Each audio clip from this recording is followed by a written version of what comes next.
Buen día, nosotros somos la CIPA número 3, conformada por Kelly Muñoz, Diana Benavides, Orlando Castillo y mi nombre es Sandra Lotero. En cuanto a la pregunta generadora de los signos vitales, podemos decir que los signos vitales representan las funciones fisiológicas básicas del cuerpo y ayudan a evaluar el estado de salud de una persona. Los principales signos vitales son la temperatura corporal, la presión arterial, la frecuencia cardíaca, la frecuencia respiratoria y la oximetría de pulso.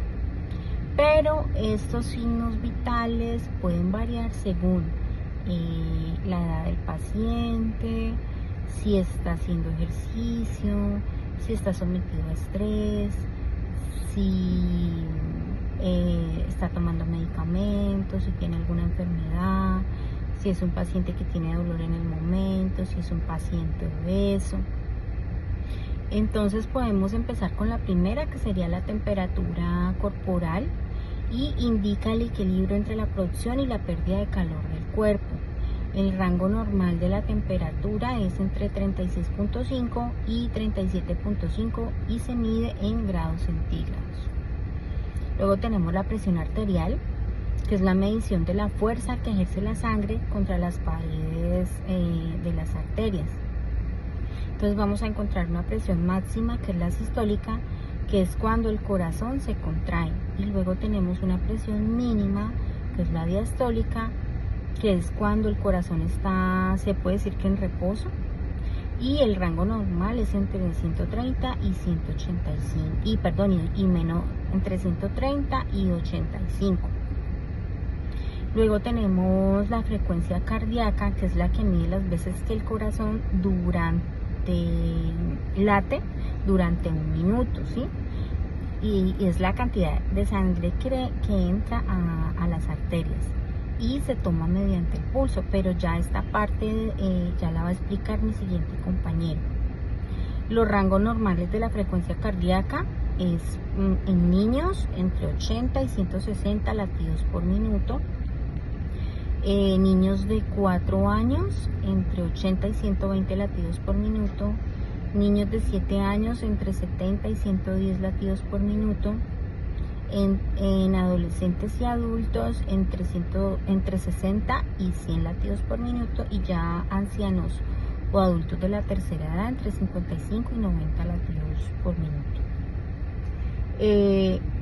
Se presentan dos alteraciones en la frecuencia cardíaca, que es la taquicardia, que es cuando aumentan los latidos por minuto, más de 100 latidos por minuto, o lo contrario, que es la bradicardia, que es la disminución del pulso, menos de 60 latidos por minuto.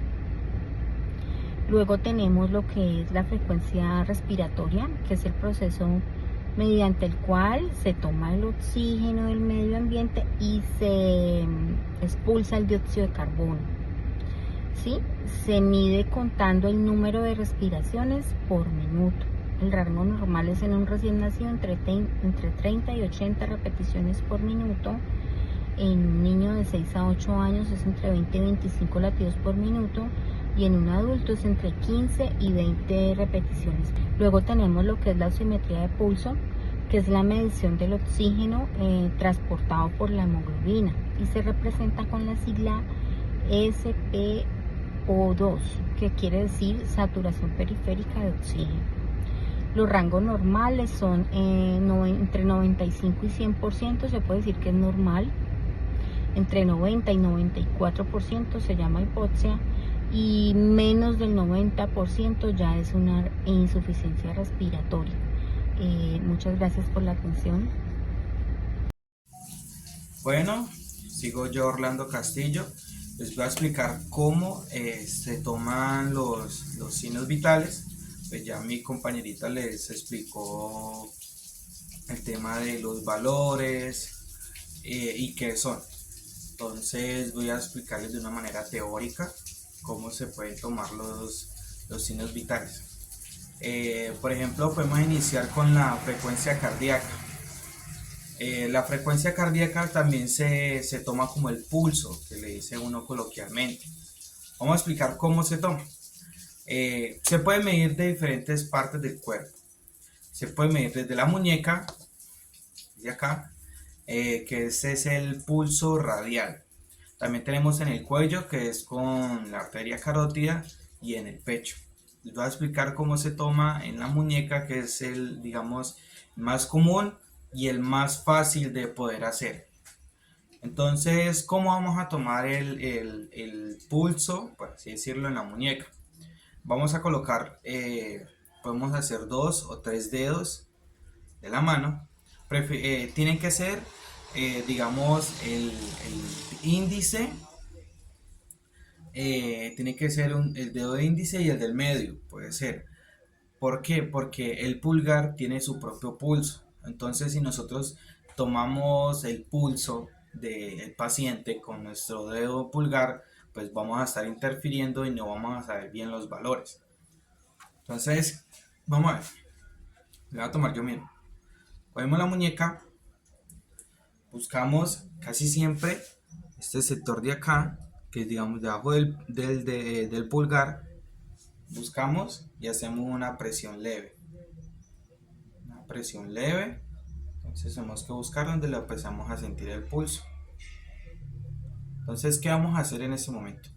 En ese momento lo que vamos a hacer es que vamos a sostener los dedos durante 60 segundos o un minuto. Y vamos a contar cuántas pulsaciones tiene la persona en ese momento. Otra cosa que también es clave es qué tan frecuentes son. Si tiene una frecuencia normal, o sea, bastante seguidas, también nos ayuda a entender qué tal está el paciente.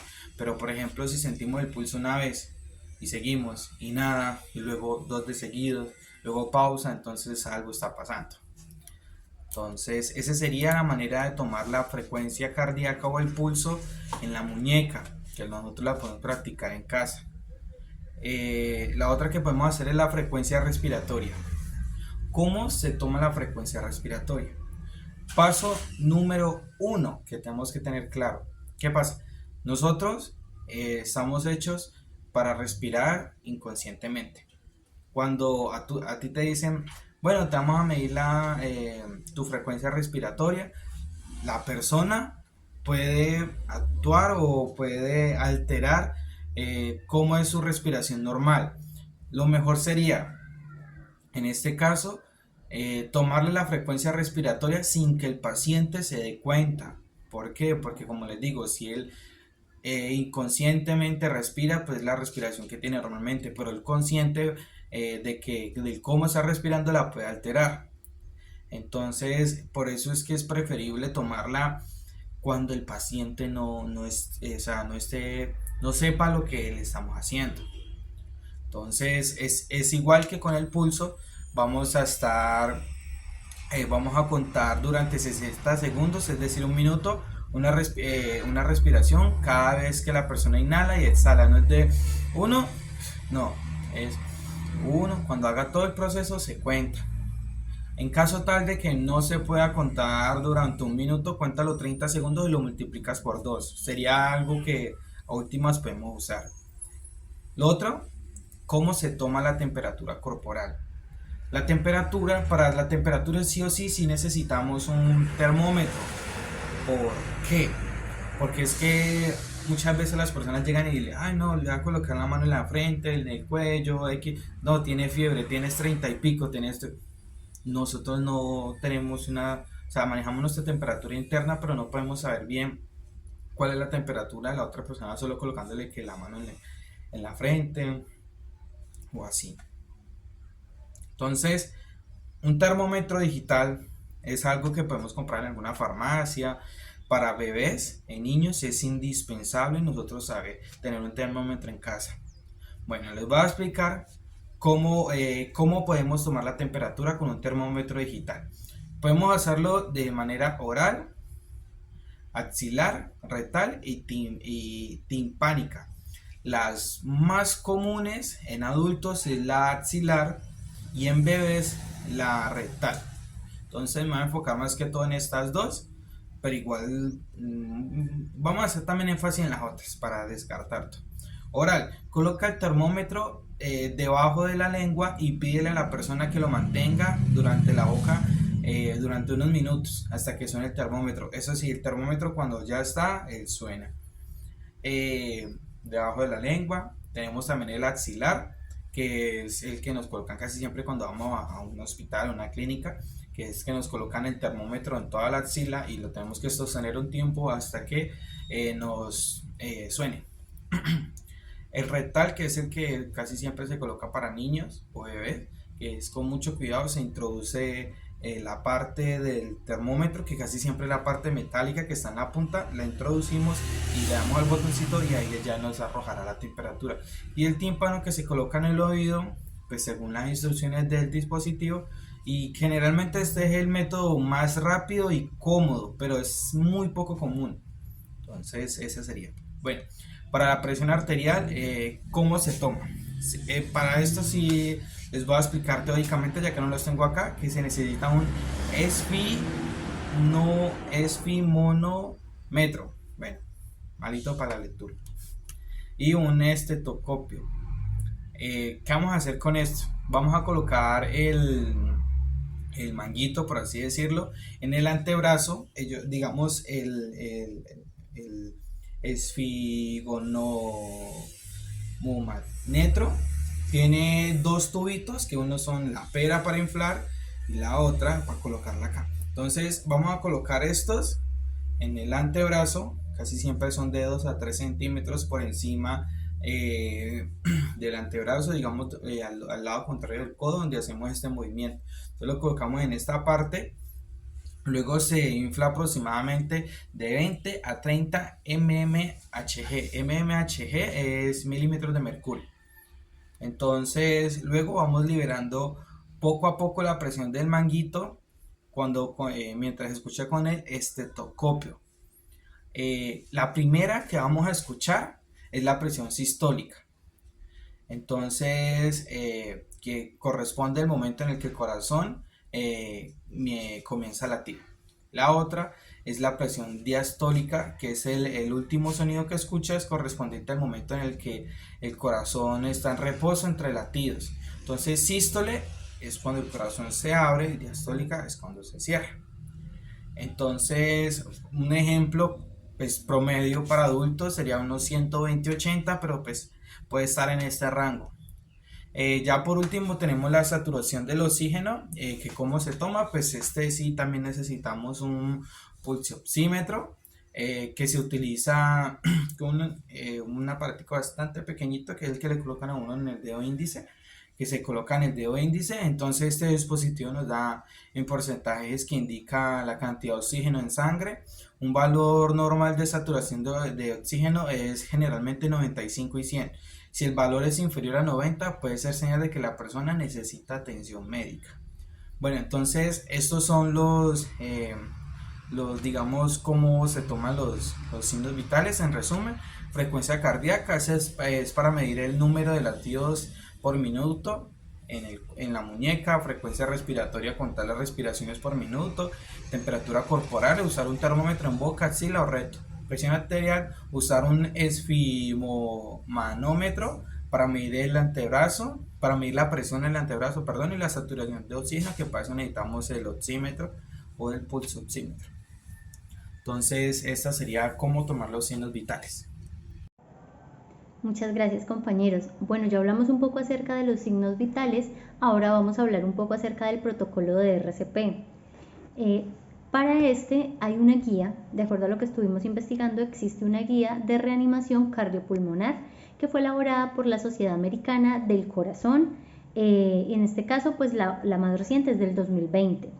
Aquí nos enseñan, es una guía donde muestran cómo se realiza todo este procedimiento, bien sea en soporte vital básico, que lo podemos realizar por cualquier persona, lo relacionaría con el tema de los primeros auxilios, y ya está el soporte vital avanzado, que en este caso sí lo realiza directamente personal médico entrenado, pues para atender a estos pacientes que han tenido un paro.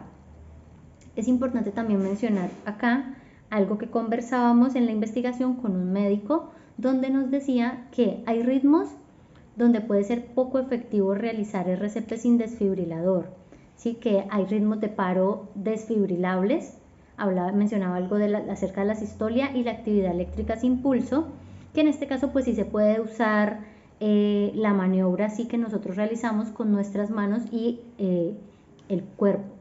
O la otra, ya en este caso que es donde es poco efectivo usar este tipo de estrategia, que son la taquicardia y la fibrilación ventricular, que dice que son otros ritmos no desfibrilables, y que para esto pues se requiere de aparatos médicos especializados, como por ejemplo un desfibrilador, para poder ayudar a la persona.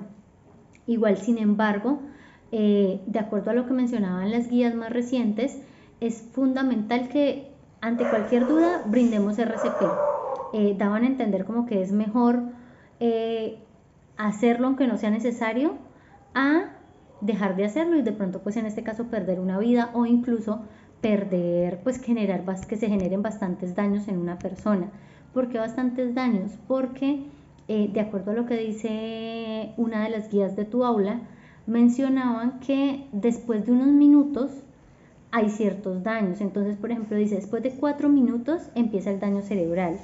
Ya al cabo de 10 minutos de haber la persona entrado en paro, ya el daño es casi seguro.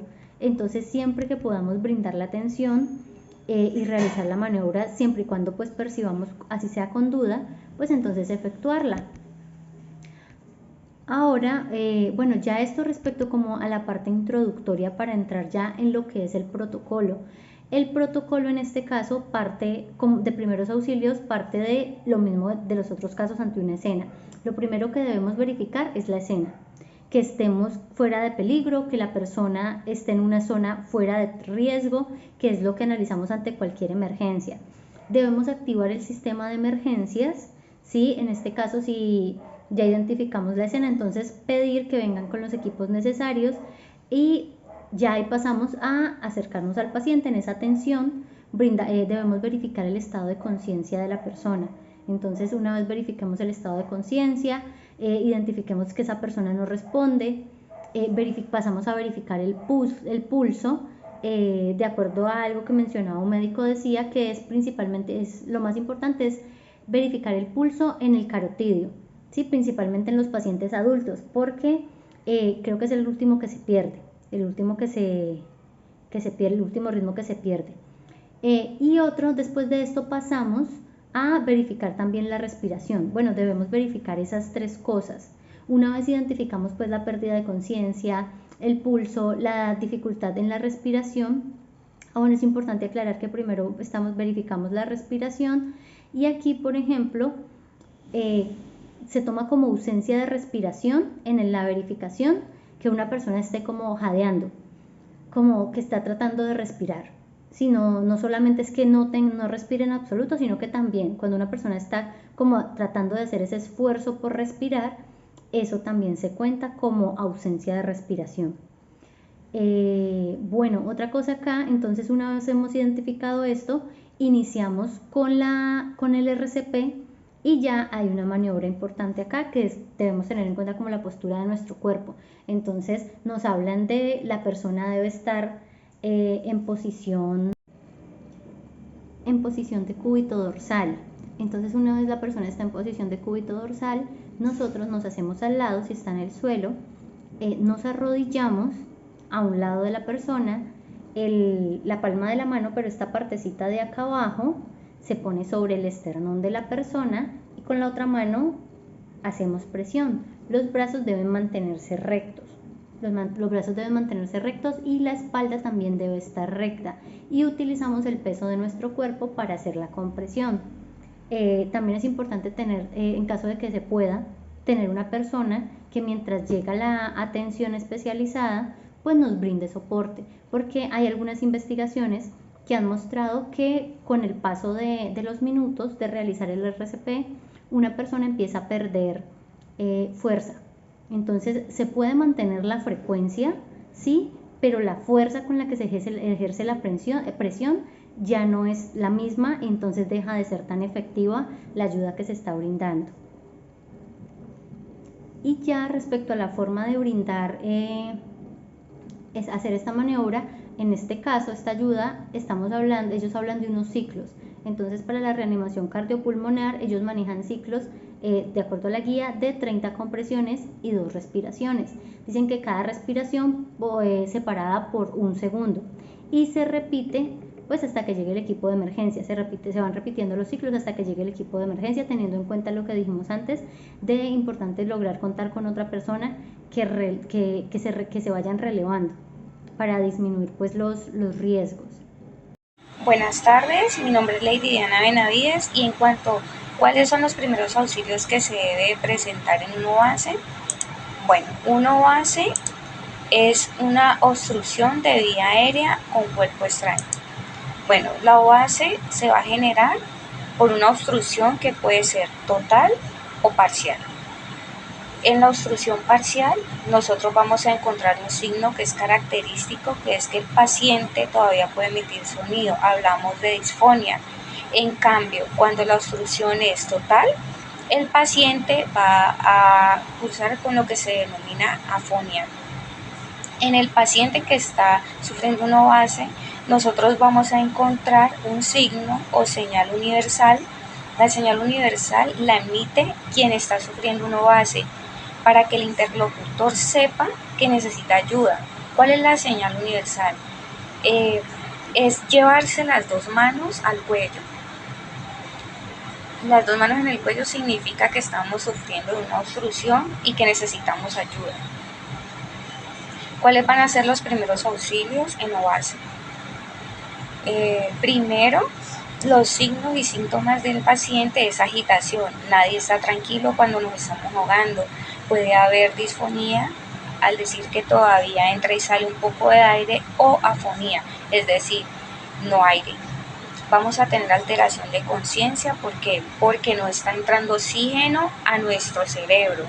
Por lo tanto, en poco tiempo, en algunos segundos, no más allá de 1 minuto, 1 minuto y medio, dependiendo pues del paciente, va a perder la conciencia completamente. Va a aparecer cianosis centralo-periférica, que son cuando se coloca la piel morada. Eso es lo que se denomina cianosis. La acción principal a realizar en primeros auxilios para este paciente se conoce como maniobra de Heimlich. Bueno, entonces a continuación pues les voy a explicar cómo debemos de hacer la maniobra de Heimlich. Bueno, entonces la maniobra de Heimlich debemos de empezar de la siguiente manera. En primer lugar, preguntamos al afectado si necesita ayuda. Él debería demostrarnos la señal universal o hacernos saber que se está ahogando aunque no logre hablar. Si está disfónico, vale decir que todavía entra y sale el aire, promueva la tos y además démosle 5 golpes con el talón de la mano en la parte de atrás, en la espalda, entre las escápulas o entre las paletas, que es como se le llama normal. Si esto no da resultado, apliquemos la maniobra de Heimlich. ¿Cómo se realiza? Nos ubicamos por detrás del afectado, ubicamos el puño de la mano derecha en la boca del estómago y ponemos la mano izquierda encima. Vamos a comprimir hacia adentro y hacia arriba de manera rápida y continua para expulsar el cuerpo extraño. ¿Qué estamos haciendo? Utilizando un poco de aire que siempre queda en el estómago y que ese aire por efecto neumático comprima y permita la expulsión del cuerpo extraño. Si después de esta maniobra que vamos a aplicar el paciente pierde la conciencia y cae al suelo, debemos aplicar el protocolo de RCP. La maniobra de Heimlich también puede ser aplicada en niños. En este caso lo que vamos a hacer es ponernos por detrás del niño, vamos a ubicar la boca del estómago y el otro referente es el ombligo, si el niño es más pequeño, por ejemplo un niño entre 4 y 6 años. Vamos a poner nuestro puño en la boca del estómago, pero el punto de referencia va a ser el ombligo, nuestro puño por encima del ombligo. Igual vamos a comprimir 5 veces. Y este ciclo lo vamos a repetir siempre comprimiendo hacia adentro y hacia arriba. Importante, No debo levantar al niño del suelo, no lo debo despegar los pies del suelo, porque si no, estamos haciendo mucha fuerza. Bueno, eh, pues esos serían los primeros auxilios que se deben de presentar en un OAC, que es una obstrucción por vías aéreas con cuerpo extraño. Muchas gracias. Bueno, entonces eso fue todo. Nosotros somos la CIPA 3. Este es un trabajo que estamos haciendo para primeros auxilios, Universidad del Tolima. Estamos en tercer semestre. Esto es para tecnología en regencia de farmacia. Entonces el que habló ya por último fue Orlando Castillo, como está mi compañera Diana, Sandra y Kelly. Entonces eso fue todo por el momento. Muchas gracias por el tiempo brindado y